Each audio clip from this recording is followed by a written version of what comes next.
Hey everybody, hope you're having a good day. My name is Aubrey. So in today's video, I have Kester sharing his thoughts and views of what he does. Kester is a family friend. I've known him for the last 10 years. And what really inspired me was the way he approaches his work, the way he teaches, the way his students love him. He is a very innovative teacher, and he makes sure that he creates a very inclusive environment for all his students. I want people to understand his story, his approach, his methodology, the way he sees things through his eyes. So thanks, Kester, for being on this call. Really appreciate it. So just for our audience, just tell us something about yourself. So, thank you for the introduction, Aubrey. I am a soft skills trainer by profession, but I have diversified into teaching where I work on communication skills and basic English for students of all ages, whether it's pre-primary, primary, um, first to fifth, middle school kids, high school kids, senior secondary, all the way up to university students and working professionals. So where are you working right now? Currently, I'm in Jaipur. I work for this organization called Sunstone Education Private Limited, and I have been deployed at Jaipur Engineering College and Research Center, also known as JECRC, which is in the Sitapura industrial area of Jaipur. There's one thing that I love is talking to a lot of teachers from our generation, right? There's a different enthusiasm to it. I find them to be very enthusiastic in what they do. So what drives your passion to teach? It's really fun talking to people our age, our peers. So what drives your passion? So, to tell you about my passion is a little what should I say? It's dangerous territory. I personally was a very poor student. To give you a little background, I have never passed a class without failing after the eighth standard. So I failed in the ninth, I failed in the 10th, which is a board exam. Trust me, those years are best forgotten. I failed in the 11th, and then somehow, luckily, in the 12th, I did very well. So when I sat back and thought about it, that, what was the differentiating factor that all of a sudden, after 3 years of performing so poorly, I was able to do so well in my 12th board exam, I realized the factor was teachers. So by God's grace, I was exposed to amazing teachers when I was in the 12th standard. And that is where, to be honest, I was inspired, impressed, and understood the value of a good teacher, a teacher who could tell students that it's okay if you've been mischievous. It's okay if you've not done well in life so far. It's okay if you don't have, the intellect or the enthusiasm to do XYZ tasks. If you just put your mind to it, if somebody just sat you down and, really explained to you why you needed to do things and how you needed to do things and the impact that it would have on the future, that I think was the real driving factor, that I realized that, if I wanted to do something for mankind, if I wanted to do something for humanity, it was to help students just like me. So how does this influence your methodology in teaching? Because right now, students have the short attention span. You have ADHD, a lot of ADHD also students with that, as well as a lot of people are, very confused. A lot of older students are very confused about the future. Many of them are scared. A lot of people don't like coming out. You know, a lot of people don't even know about counseling and stuff. So how do you approach your methodology of teaching? Okay. So there's this old adage that says teachers are not your friends. Somehow I'm challenging that adage. I'm not making them friends in the sense that, both of us are catching a cup of coffee after class or we're hanging out together. But within that classroom, I want them to be my friends. I, number one, try to build some kind of personal connection with each and every one of my students for the simple reason everybody's fighting their own battles, Aubrey. I don't know your challenges and you don't know my challenges, but I can guarantee you both of us are facing some challenges. In the same way, a kid could be 10 years old, he could be a teenager, he could be in his post-teen age. He's going through some challenges that probably you and I have no clue about. So my first um, goal or my first aim when I enter a class is to identify the challenges that my students are going through. Second, I try to give them my 2 cents on how to deal with that challenge. Now, by God's grace, because I have around 2 decades on them, I've seen a little bit more of, the world. And at the end of the day, most of these challenges can be broadly classified into a few groups.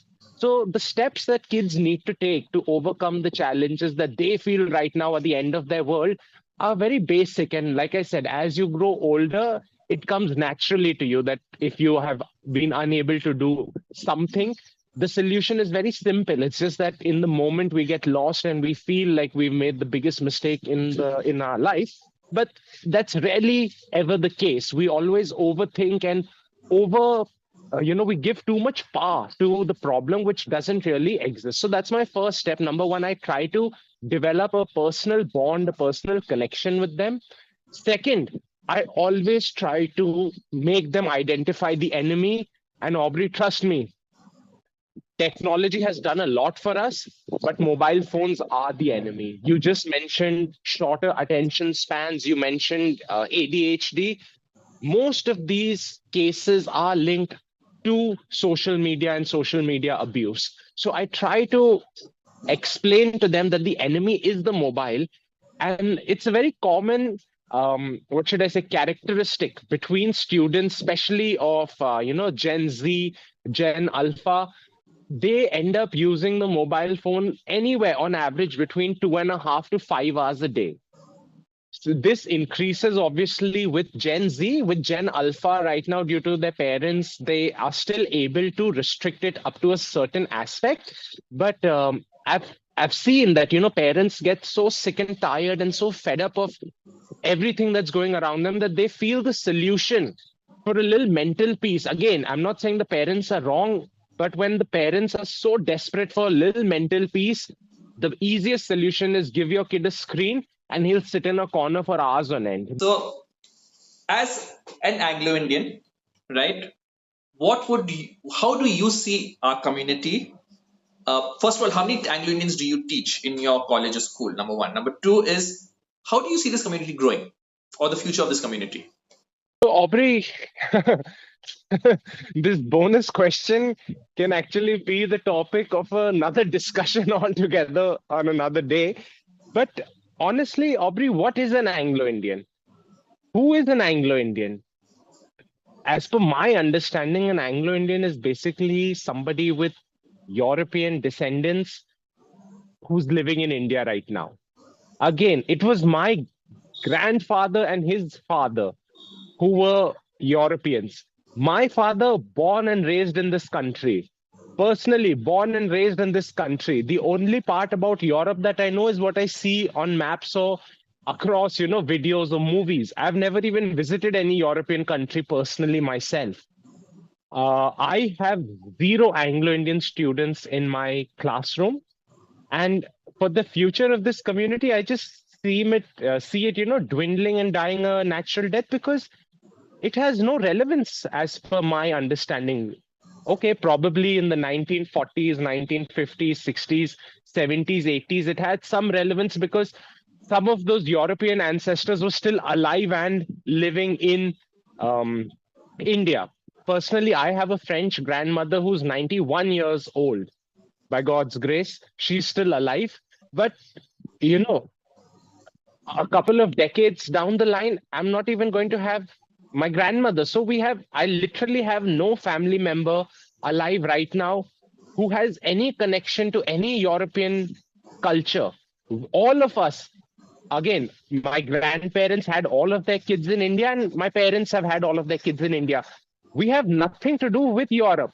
By God's grace, we have, above average communication skills, which when people ask us that, oh, how did you develop such good communication skills?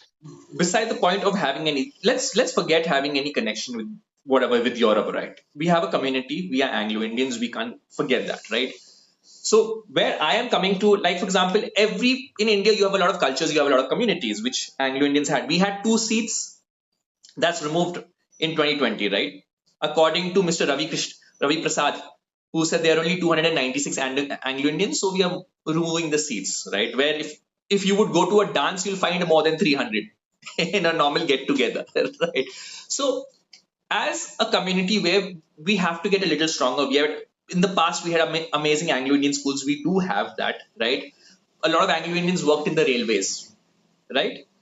But is there any sense of connect for our generation with this community? Let's not talk about the European side of us, but the Indian side of us. क्योंकि भाई साहब अपने भारतीय लोग हैं यार, हम तो बाहर नहीं जा रहे हैं, हम तो यहीं रहेंगे. हम कहाँ जा रहे हैं? So the idea is, Yeah, you said what you connect? brought up a very good point. You brought up a very good point that, we had some of the best schools, or we ran some of the best schools. Again, that is something that I'm so proud of, that, as Anglo-Indians, we try to teach people a better way to live, or a better way to, be prepared for life. And when we talk about, seats and reservations, Aubrey, it hurts my heart. It hurts my heart every single day, because my country is burning over these issues since as long as I can remember. I'm not going to be a person who's going to, want to contribute to that problem. That no, I want more seats, and as a community, we might be a minority, and it's okay, Aubrey. It's okay. I know what I am capable of. I know what my Anglo-Indian brothers and sisters are capable of. Aubrey, we don't need any reservations. We don't need any recognition. Why? Because we've come from that kind of ancestry where we've always been some of the pioneers. We've always been some of the front runners. We've always been some of the ideal examples that people have looked up to. So I'm never going to have to, I'm never going to be a person who's going to get political about this, or who's going to fight for rights of my community. All I say to my Anglo-Indian brothers and sisters is, remember who we are and do good work. Once you end up doing good work, trust me, the world will know your name. All said and done, Aubrey, how many Anglo-Indians have actually done something noteworthy for the country? I'm talking about post the 1980s, post the 1990s, post 2000s. What are we doing for our country? Okay, we might want everything from our country. And again, that's what every community wants, that, we should have this and we should have that. Anglo-Indians should be the ones who revolutionize this thought process. Anglo-Indians are the ones who break the stereotype that we don't want anything. We'll give this country everything. I hope that's what other Anglo-Indian brothers and sisters also strive to do in the future. Yeah, fantastically, very well said, Kester. Thanks a ton. Appreciate the time taken. My pleasure, brother. And have a great day, man. Pleasure. Pleasure's all